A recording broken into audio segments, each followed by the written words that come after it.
It is the Banner Baseball Show. Paul Mancano and Danielle Allentuck wearing a ice cream helmet shirt. Is that what we got here? Yeah, I got it for my birthday. Isn't it cute? That is very cute. Your birthday was over the weekend. Was it an enjoyable birthday? It was very fun, yes. Wow. Turning 45 must be different. Turning out a prime number. Yeah. All right. Well, Danielle, today's going to be the Corbin Martin podcast. We're going to talk exclusively about the new waiver pickup that the Orioles got over the weekend. Tell me everything you know about Corbin Martin. He's in AAA. All And he right. was Good start. drafted by Mike Elias in 2017. Good start. Yeah. We're not going to talk Corbin Martin. We're going to talk some other roster moves here on the Banner Baseball Show, which you could be watching live on Facebook, YouTube, or Twitter. Could be listening to us after the fact on Spotify, SoundCloud, any of your favorite podcast platforms. In any case, please give us a like, a thumbs up, give us 5 stars, write us a good review. I'll read out the review if you write us a good review. All right, Danielle. Later on the show, we're going to talk about the bullpen reshuffling that we've seen. And of course, last night, the bullpen coming up a little bit short, but the offense didn't do much to help there. And we'll talk about what Brandon Hyde can do maybe to change things up there. But first, let's talk about the outfield mix-up because we've seen quite a reshuffling over the last couple of days. The Orioles yesterday swapped a young left-handed hitting outfielder and a veteran right-handed hitting outfielder for a young left-handed hitting outfielder and a veteran right-handed hitting outfielder. Kyle Stowers got called up. Heston Kjerstad got optioned. Austin Hayes was activated off the IL. Ryan McKenna designated for assignment. Before we touch on Kyle Stowers and what he could add to this team, let's talk first about Heston Kjerstad, because this is a bummer for a 25-year-old who came up 3 weeks ago and didn't get a whole lot of playing time, just 17 plate appearances over the course of 3 weeks. Yeah, and I mean, they say that he's not being demoted because of playing. He played well when he was up here. He's just not getting those everyday at bats, and they want him to get those. But this is kind of the problem that they're seeing with their prospect. I mean, I can't imagine Kyle Stowers is going to get much more playing time than Heston Kjerstad got when he was up here. So it's a balancing act for them to make sure that these prospects are getting those everyday at bats, but they just can't get them in the majors the way that their lineup is configured right now. Yeah, I was talking to Steve Molesky yesterday in the Orioles clubhouse, and he said, somebody who knows the minor league system very well, and he said, we have a situation where prospects are blocking prospects, which is crazy to say, especially considering where this team was 10, 15 years ago in terms of minor league talent, to think now that there are so many prospects that you have somebody like Colton Cowser, former top 25 prospect in baseball, basically blocking another top 25 prospect in baseball in Heston Kjerstad. 17 plate appearances for Kjerstad. Do you think that the Orioles should have tried to give him more opportunities, inserted him into the lineup more frequently, even though he didn't do a whole lot with the opportunities that he was given? He had just 2 singles in those 17 plate appearances and 14 at-bats. I mean, it's a really hard balance. I think that they had a good opportunity here of Austin Hayes on the injured list to insert Heston a little bit more than they did. They put McKenna in a couple starts, who we'll get to in a couple minutes, over Heston, just based on pitching matchups for the day. But, I don't believe you fully know what your prospects can do until you let them play every day for a whole series, Give them that real everyday experience. I mean, we didn't see that with Colton Cowser. He didn't start the season as a daily player. He didn't really get his first stretch in the lineup until Boston series, and he hasn't really left the lineup since. So I kind of wonder if they had a chance here to give Heston that everyday experience. We may have seen a little bit of a different side from him. It is really hard to sit on the bench and be cold and come in to pinch hit late in a game when you maybe weren't expecting to. I think he did okay when he was up here. I think he'll be back, but I still don't know how he's going to fit into this team. And he's a top 100 prospect in the league. I think top 25 right now. Yeah, I think he's 23rd according to MLB Pipeline in their latest top 100 rankings. Look, he's 25, and he also is one of these guys that I don't think he really has anything else to prove or maybe even to learn in AAA, because with 21 games with Norfolk, he was hitting 349 with 10 homers. Like Jackson Holliday, like all these other prospects, what else is he going to show? What else is he going to learn by facing AAA pitching?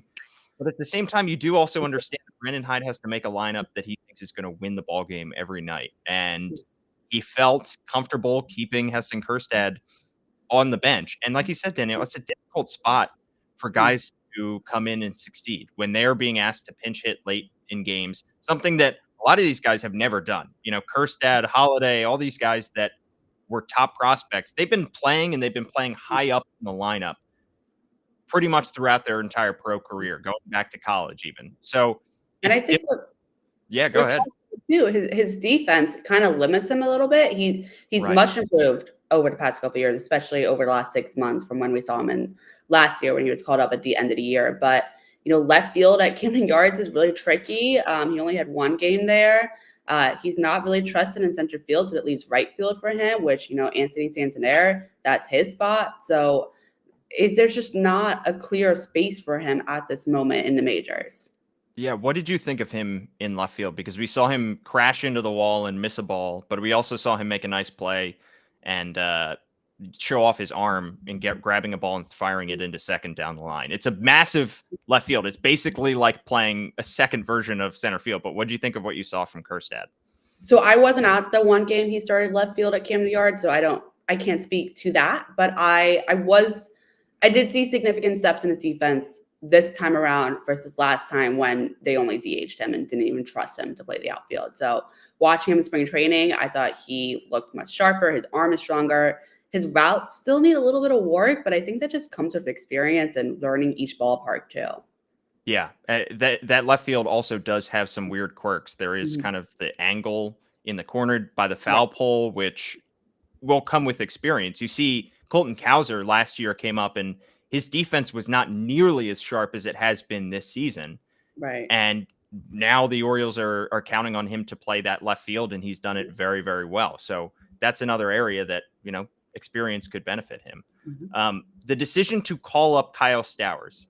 What did you make of that decision, given that Heston Kjerstad is a lefty corner outfielder? Kyle Stowers, also a lefty corner outfielder. He's a year older. He's 26. But what did you make of the decision to call up Kyle Stowers in place of Heston Kjerstad? It just felt like you're kind of calling up the same guy. Like, I think Stowers' defense is maybe a little bit stronger than Heston's, but they profile very similarly to me, both kind of power hitters. Stowers has, a bit more major league experience, having debuted in 2022. And I think he was up there for about a month last year before he was sent down and then injured. But I think they're kind of like, okay, we saw some stuff from Heston. Let's see what Kyle Stowers can do at this point, I think they're at the point now where they need to start seriously thinking about their future with the trade deadline approaching and start thinking about, which guys are moving forward with us and which guys are we willing to part with. And the only way to do that is to see how they look on the major league level. So that's what this feels like to me, because Heston didn't do anything wrong in his chance. I don't think Kyle Stowers is going to play any more than Heston did. So it just feels like let's swap one guy out for another, see what he can do, and evaluate our future. Yeah, I mean, I think that you hit the nail on the head. One guy, neither of these guys is going to play all that much. I don't think Kyle Stowers is going to play any more, barring an injury to an outfielder. I don't think Kyle Stowers is going to play any more than Heston Kjerstad did. But the difference is, frankly, the Orioles have more invested in Heston Kjerstad's development than Kyle Stowers. I think they're still very high on Kyle Stowers. He's a year older. He's 26. But he was never a top 100 prospect. He was never a top 50, top 25 prospect like Heston Kjerstad is. So I think the Orioles are being honest in saying they want to give Heston Kjerstad every day at bats. If he can't be playing every day in the big leagues, might as well just give him every day at bats in AAA and make sure that he doesn't develop any rust. But Kyle Stowers, they're more okay with playing infrequently at the big league level because they just have less invested in his development, and they feel like he can provide roughly the same thing. I mean, he was hitting 240 with 11 homers and an 856 OPS. So not a great batting average, but the power was there for Kyle Stowers. He had a very good spring training.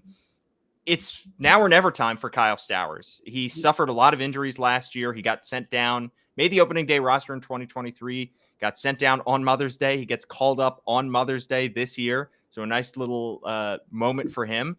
But at this point, the Orioles have to see what they have exactly in Kyle Stowers. And sometimes guys surprise you. Maybe he will be able to show that he can be an everyday player. Or maybe he'll show that he can hang at the big league level, be a nice bench piece, and maybe even be included in a trade, like you said, for a reliever at the deadline if other teams view him as a quality depth piece. It's also important for other teams to see what he can do at the major league level. Exactly. If that is indeed their plan, is to try to trade him, other teams need to see how he does against major league pitching. AAA pitching and major league pitching is such a ginormous jump, and he can hit 11 homers in minors and 0 in the majors, which I don't think will be the case. But, people need to see how he handles being back at the majors after so long. So yeah, I don't know what their plan is for them. I don't think that they need him and Heston going forward. I think one of them should be traded this year, especially given some of the holes they have in the bullpen. But this will be an interesting test for him. I'm intrigued to see him play, just like you said, given how good he looked in spring training. Yeah, and Stowers does give you some theoretical center field versatility. It's interesting. The Orioles barely played Kyle Stowers in center field last year. Only 2 out of his 43 games in Norfolk last year. Again, he suffered a lot of injuries last year, so he didn't get a whole lot of playing time. But he only got 2 games in center field last year in Norfolk. This year, they've used him in 13 games in AAA Norfolk this year, which tells me that the Orioles are trying to give him more of an extended run. When he was drafted out of Stanford, he had that center field versatility, and they slowly moved him to a corner outfield spot. But given Cedric Mullins' struggles, and we're going to talk about Mullins, and given Austin Hays coming off the IL and his struggles before he hit the IL, it's nice to have an extra center fielder in there. And I know he has a left-handed bat like Kjerstad, but he does bring certainly more defensive range than Heston Kjerstad had. And as a pure bench piece, which is what I think we're viewing this role as, this Heston Kjerstad, Kyle Stowers role, as a pure bench piece, you like that guy to have a little bit more defensive versatility, especially after you DFA'd Ryan McKenna. You do. And I think him not playing center field in Norfolk a lot last year goes back to the prospect blocking. They wanted Colton Cowser to play center field a lot last year in Norfolk. So he could be ready for this year when he was called back up. So that's just another example of how deep this team is and how each prospect is kind of not hurting each other, but taking opportunities away from each other. But I think that they would probably trust him in center field in the majors. I don't know if it'd be their go-to spot for him. But he is a little bit better defensively than Heston is. I think that they would maybe even play him in left field. I guess we'll see. But I'm very intrigued to see how he does and what the Orioles end up doing with him. Yeah, fascinating kind of spot to be in for Kyle Stowers, and certainly hoping that he makes the most of it during his time in the big leagues, however much time that ends up being. One guy who made the most of his time that he was up here, but it didn't matter a whole lot, Ryan McKenna, designated for assignment.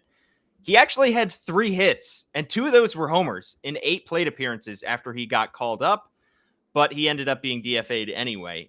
The Orioles had already DFA'd him once at the end of spring training, and he went unclaimed, and he went back to AAA Norfolk. So clearly, anybody that you DFA, you have to be comfortable losing, regardless of whether you think he can make it through waivers or not. You have to be okay with the idea that he might get claimed. So they have to be comfortable with losing him, and perhaps they think he could go unclaimed again. And given that he had a... Go ahead. I will just say, when you get DFA'd, there's a lot of moves on opening day. A lot of players are available all at once. It is a lot easier to go unclaimed if you're DFA'd before opening day than if you're DFA'd a month or 2 into the season. So I would not be shocked if he is claimed this time. I don't think it's a guarantee that he's not going to be. Yeah, I mean, he still is pretty young. He still has that ability to play all 3 defensive outfield positions, although, we saw some struggles from him in center field at times. Cincinnati, yeah. Yeah. I was honestly surprised a little bit that when he went on waivers on opening day, right before opening day, that he wasn't claimed, because he has some big league experience. He's pretty much a 0 WAR player. He's not going to provide a whole lot with his bat, has never had an OPS over 700, has been a part-time player, has, never hit for a whole lot of power, but a solid bench piece, I think, for teams that, especially if they lose an outfielder, if they lose their 4th outfielder to injury, Ryan McKenna could be a nice kind of addition for them. Yeah. So Orioles have to be okay with the idea of losing him. I think that's okay.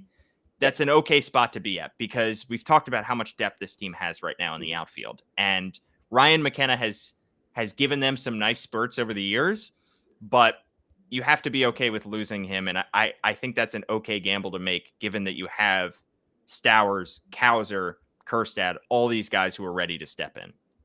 I agree. And I think that McKenna filled his purpose. You know, he was a good replacement. You could, exactly what you said, you could kind of trust him to just fill the role. You're not going to get a whole lot out of him. But in most cases, I know there were a few times, in most cases, he's not going to blow the game for you. So he's trusted. I think that there, yeah, I said most cases. I know. I don't think fans will ever forget opening day last year, but or the Boston series last year. I think there's probably a team out there that could use him. I think that he could very well be a bench player on like half of major league teams right now. Yeah, I agree. One guy who came up for Ryan McKenna, and this is the corresponding move, Austin Hayes, returning from the injured list with a calf injury that he suffered back in the Kansas City series in April. He hit very well in his 5 games in Double-A Bowie, hit .357 when he was down rehabbing. Before that, in the big leagues, things were going poorly for him. A quick refresher, he was hitting .111 without a homer, a .311 OPS in 19 big league games to start the season. And he was getting less and less playing time. I think the Orioles and Brandon Hyde were encouraged that he was hitting the ball a little bit harder right before his calf injury. He hit a ball very hard in Kansas City. That was caught. He was getting a little bit unlucky. And 19 games is a tiny sample size for any big leaguer. However, things were not going well for him to start the season. He has had a career that has been riddled with injuries, unfortunately. Now he has a chance. He's back healthy. Do you expect him to be out there close to every day? Or do you expect him to slip back into the role that he had kind of found himself in right before the injury, which is kind of a part-time player splitting time with Colton Cowser? I think it kind of depends on how he looks. I mean, I think it's going to kind of be Austin's spot to win or lose at this point. I mean, Colton started off so strong in April, and now he's kind of not, I wouldn't say he's slumping, but he's trailed off a little bit. He's not on that hot blaze like he was last month. So there's definitely room for Austin to kind of reclaim his spot back in left field. But I think it's going to be all dependent. I think that given the fact that he's coming back from the injured list, he's probably not going to play every day, at least the first week, as they kind of, test it out and see how adjusted he is back to the major league level. I mean, you can do as well as you want in Double-A, but it is nothing like the major. So I think that they were just really checking to make sure the calf was healthy before they brought him back. And I think they're at that point. I think he was really sick at the start of the season, and in spring training, he had lost 10 pounds. I think he's fully healthy and gained that weight back now. But I don't know. I think it's all performance based, depending on what spot he's going to play. Well, I think it's an interesting time right now because you mentioned Colton Cowser struggling a little bit, at least in the month of May. After not being a concerning level, just trailed off a little bit. Yeah. No. Yeah. I mean, he's hitting 125 in May with an OPS under 500, but his expected stats, if you look at his StatCast page, everything is still very good. Expected slugging, hard hit percentage, barrel percentage, all above the 90th percentile. I think he's still making solid contact. He's been a victim a couple times of going the other way and falling just short of the Great Wall of Baltimore. Because that has gotten everybody. Just got to pull the ball a little bit more, Colton. I think obviously he took that called third strike last night in a crucial spot. That was difficult to see, but I'm not overly concerned with Colton Cowser because that month of April, I think, gives him a lot of latitude in terms of being able to work through a slump right now because his overall stats are still good. And I think he's still hitting the ball pretty well. Yeah. And his defense kind of gives him a spot no matter what, I feel like, on his team right now, because unlike some of the other top prospects, they do trust him in all 3 spots, and he has performed well in all 3 spots as well. Yeah. One guy who has been struggling since the start of the season, essentially. Yeah. Let's talk about Cedric Mullins because he's hitting 185 with 6 homers, a 592 OPS. His last 7 games, 12 strikeouts, not a single walk. Last night, grounded out on the first pitch to end the game. Not a great at-bat by any stretch. it's a difficult time right now for Cedric Mullins. You wrote an article on the BaltimoreBanner.com where you can subscribe $1 for 6 months that he is no longer in a whole lot of pain. So it's not an injury thing. Right. What do you think is going on with Cedric Mullins right now? He's just pressing so much. He is so off right now. You see him fouling off a lot of pitches. At least over the past couple weeks, you did not see that at all last night, as you said, grounding out on the first pitch. But he's pressing so much. He's way off on the fastball. And I think he's getting to the point now where he just needs a good stretch to kind of get that confidence back in him. I wouldn't say I'm overly concerned yet. I think the 6 homers are still a sign that he still has it in him. He can still do it. That's a good start for him. But they need him to get back on track. And I don't know what the answer is for him, because they need him to play center field every night. He shines there defensively, but can you have somebody like him in the lineup every night who can even draw a walk at this point? So I don't know if the answer is more at bats, if it's pulling him back a little bit, giving him a couple more days off like they did last weekend, but that didn't even play in his favor here. But it's kind of getting to the point where like you have to decide which route are you going to go with him. Yeah, he still is the best defensive outfielder on this team, the best defensive center fielder. Colton Cowser has the ability to play center, and he is a left-handed bat, but it's not nearly the same level of defense. And if Colton Cowser is in center, that puts Austin Hayes in left, who is still solid out there. But if you're wanting your best defensive configuration, you want Cedric Mullins in center field. And it's getting to the point now where the offense is struggling so much that it's getting harder and harder, I think, for Brandon Hyde to keep him in the lineup. And it's all of the expected stats as well. I talked about Colton Cowser maybe getting a little bit unlucky. If you look at Cedric Mullins' StatCast page, it's not pretty. Expected slugging percentage, hard hit percentage, barrel percentage, all below the 50th percentile. He's not making good contact. Like you said, he's chasing a lot of pitches. He's striking out way more than he is walking at this point. It's a tough stretch right now for Cedric Mullins, especially how he finished the season. I know he finished last season in a lot of pain, but he goes from that now to a poor start at the beginning of the 2024 season.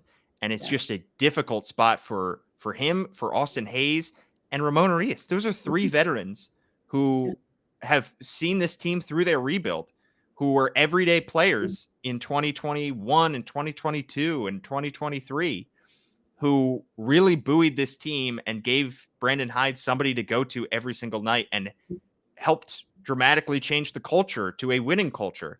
And all 3 of these guys right now are going through significant struggles at the plate. And it's coming at the worst possible time for them because they're prospects that are banging down the door right now. It's true. And those 3 guys, especially Cedric Mullins and Austin Hayes, they're just going to continue to get more expensive. Austin Hayes and Cedric Mullins both have 1 year left of arbitration next year, and then they're going to be free agents in 2026. So, there's some very tough decisions ahead for those 2. Ramón is a little cheaper, so he may be a little easier to hold on to. But, they're really starting to evaluate these prospects and see where their future is going to hold with them. Yeah. What do you make of the struggles of all 3 of them coming at this time too? Given everything that they've put into this team and helped this franchise, Brandon Hyde doesn't want to go away from any of these 3 guys because they're all viewed as leaders in Hayes, Mullins, and Urías. But coming at the worst possible time too for their own ability to maintain spots, because they're looking, I think you could say at unfortunately, at least in the meantime, becoming part-time players. Yeah. And I mean, I think that there is, I don't know if a different standard is the right phrase, but those 3 guys, especially Cedric Mullins and Austin Hayes, did survive the rebuild. There's some of the guys who have watched this team turn around and played a big part in it. But part of that also is the turnaround is because of the prospects, if we're being real. It's Adley Rutschman and Gunnar Henderson and Jordan Rustberg and Grayson Rodriguez and these top guys coming up and leading the charge and leading them back to the winning ways. And I think at the end of the day, Austin Hayes and Cedric Mullins are the holdovers from that group. But at some point, even the holdovers are going to get pushed out. And I think we're starting to see that. I don't think that they're going to be, gone tomorrow by any means. But I think, if they keep playing like this, throughout the rest of the season, their playing time is going to diminish. And then when it comes to arbitration this year, why would the Orioles pay them $7-8 million when they could pay a top prospect league minimum at $700,000?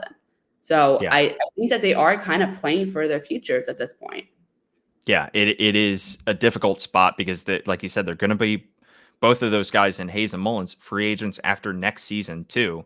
And I don't think the Orioles are going to sell low on these guys because they're struggling right now. I don't think that they're going to trade one of these guys in the midst of their struggles. That wouldn't make much sense for the I organization. also don't think they would get a lot for them. So I don't think it'd be worth their time anyways. Absolutely. Would also be a blow to the clubhouse. I mean, those guys are viewed as leaders, and it just wouldn't that would be just true subtraction of a couple guys in the clubhouse. But you are starting to see how the Orioles are now transitioning Ramón Urías to a part-time role. I mean, he had almost 400 plate appearances last season, even though he dealt with injury and played in only 116 games. Right now, Ramón Urías has been healthy, and he's on pace for 240 plate appearances. So I think we could start to see the same type diminishment of playing time from both Hayes and Mullins. And it happened all of a sudden. And it's tough because these guys, they're not 30 yet, but you also understand why teams are reticent to pay players once they approach that 30 mark, because that is when traditionally production starts to tail off. And these guys are all smaller, more diminutive in stature, guys who rely a lot on their defense to provide value for them. All three of those guys, Hayes, Mullins, and Urías.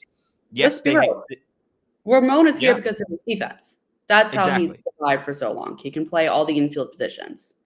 Yes, and even Hayes and Mullins, they have gone through stretches of struggling at the plate. Maybe not to this extent, but they have struggled at times. But it's always been one that the Orioles haven't had the kind of prospects ready to come in and step in place of them.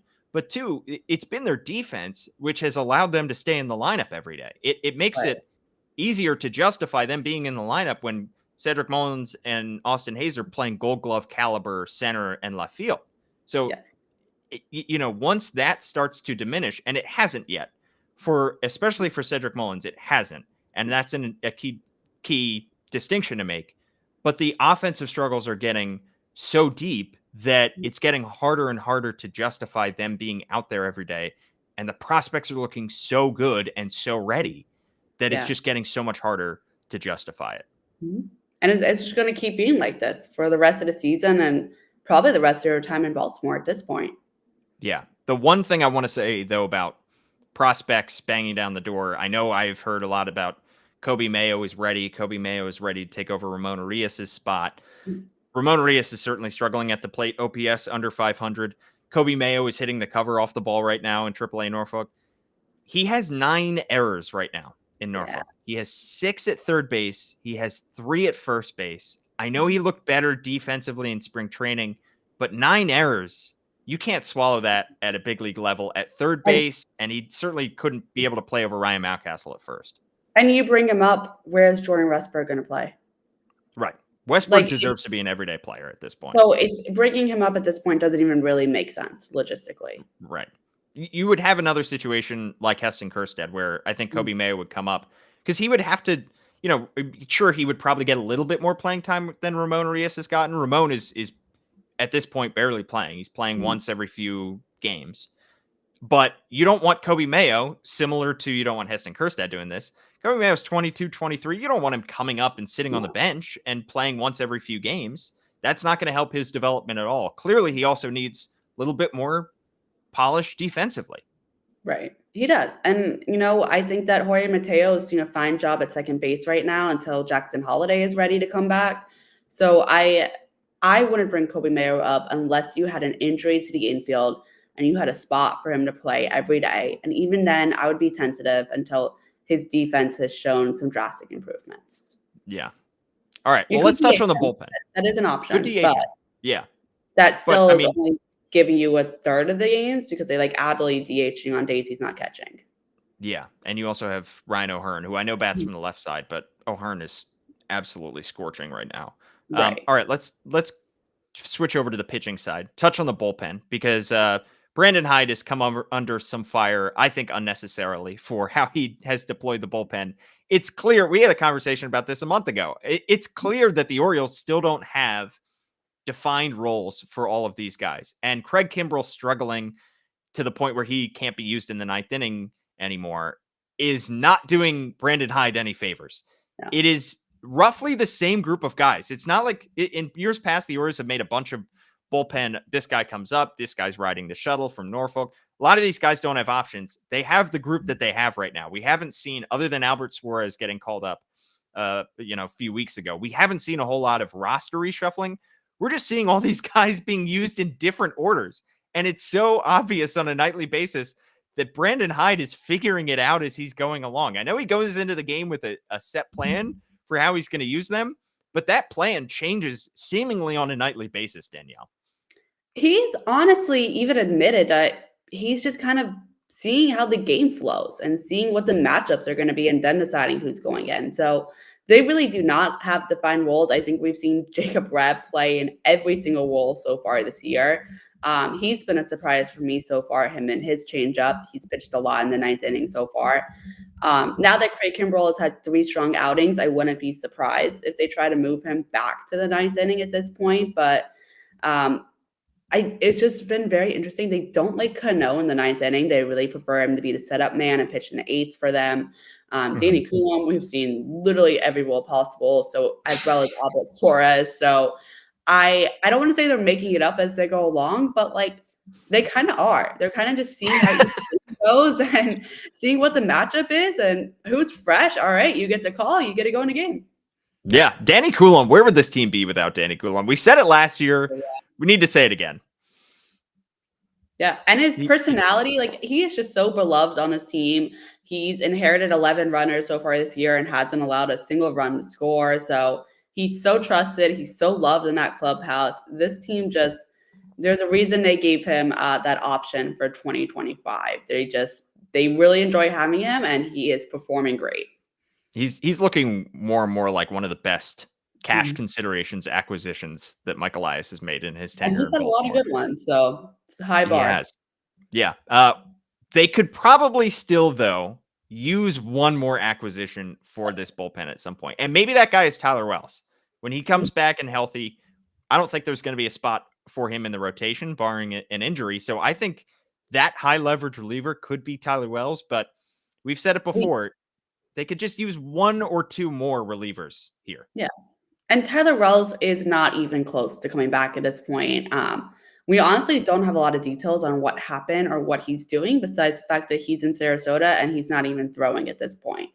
So to me, that sounds like building him back up to be a starter probably is not a good possibility. It kind of reminds me a lot of last year when they kind of option him because of arm fatigue. I'm kind of wondering if it's all related, even though we haven't been told that yet. It would just kind of make a lot of sense with the way that they're handling him. So, but coming back as a reliever, he pitched great last year at the end of last season, even closing sometimes after Felix Bautista went down. So he would be great. And, they have the prospects to spare. Go out and get the best closer available if you want to contend this year. Your bullpen is kind of your one thing holding you back at this point. So you have to be willing to part with some of these guys to try to win now. Yeah, I think that there will be a move made at some point. And that's why I'm not overly concerned with how Brandon Hyde has used the bullpen at all, because I think that he's playing essentially one man down. I am imagining them getting one more guy at least to add to this bullpen for Brandon Hyde to use. Because it's just hard when, your 7th, 8th guy is Albert Suarez, who, God bless him, but he's, he was a minor league signing on this team who's 35, 37. How old is Albert Suarez? He's up. I'm not positive, to be honest, but somewhere up there. Yeah. And also, now is the time to see what your guys can do, to put them in different situations, see what you have, so you know what you need and how much of that you need at the trade deadline. He's 34. Yes, I agree. I mean, you also got it. I mean, now you have, it is May. You have plenty of time to figure this out. You got to figure out, is Craig Kimbrell your closer or is he not? I think this is the Orioles, this is fine how they've been using him, and I give Craig Kimbrell credit for seemingly being fine with not being deployed in the 9th inning, but clearly they're working him back and they're trying to get him more confidence. But at some point, they got to figure out, is this going to work in the 9th inning, or are we just going to relegate him to a 7th inning role, have Yennier Cano be our 8th inning guy, and then we got to go out and get a closer? Because they have time to figure it out, but they need to find out exactly what they need at the deadline. But like I said, Brandon Hyde is not to blame here for, I think, what we've seen from the bullpen in terms of struggles. It would just be nice for these guys to know what their role is over the next couple months so that they know, okay, I'm going into the game to be this guy. Because we saw last year, that was a big part of their success, is they knew you're getting into the later innings of the game. You know that you're going to see Yennier Cano in the 8th. You're going to see Felix in the 9th. And it made the players feel more confident in how they're going to be deployed. And that's exactly what this bullpen needs right now. But they need to add to that in order to get to that spot. Yes, I agree completely. And I think it wasn't even that the guys knew their roles, it's that they trusted themselves in each other in their roles. So, they knew when Bautista went into the game for run lead, they were fine. They could trust him. He was going to get the job done and they'd be going home soon. So that's what they're missing right now. And they have a couple months to figure it out. Yeah. You did not get to go home early last night because of some bullpen struggles and a late night. So you were up early here on this Tuesday. Thanks for joining me, Danielle. I'll let you maybe. Are you going to sneak in a nap before game time? It's going to be a long day before first pitch here. No, I won't have time. Anything for the baseball show, though. Oh, thank you. Well, we will see you at the game tonight because tonight's the pasture for Colton Cowser. I hope he starts first and foremost, and I hope he plays well and is able to get out of this kind of May swoon right now. At @D_Allentuck is Danielle's Twitter handle. I'm at Paul Mancano and at Old Banner Sports. Please subscribe to the Baltimore Banner. $1 for 6 months. You can read all of Danielle's great work. Andy Koska, Kyle Goon. We have you completely covered as the season rolls along. The Orioles have 2 more against the Blue Jays tonight and tomorrow before they have the off day on Thursday, and then they host the Mariners over the weekend. So an important homestand right now for the Orioles. Thanks so much, everybody, for tuning in. Please give us a like, a thumbs up, a subscribe, write us a good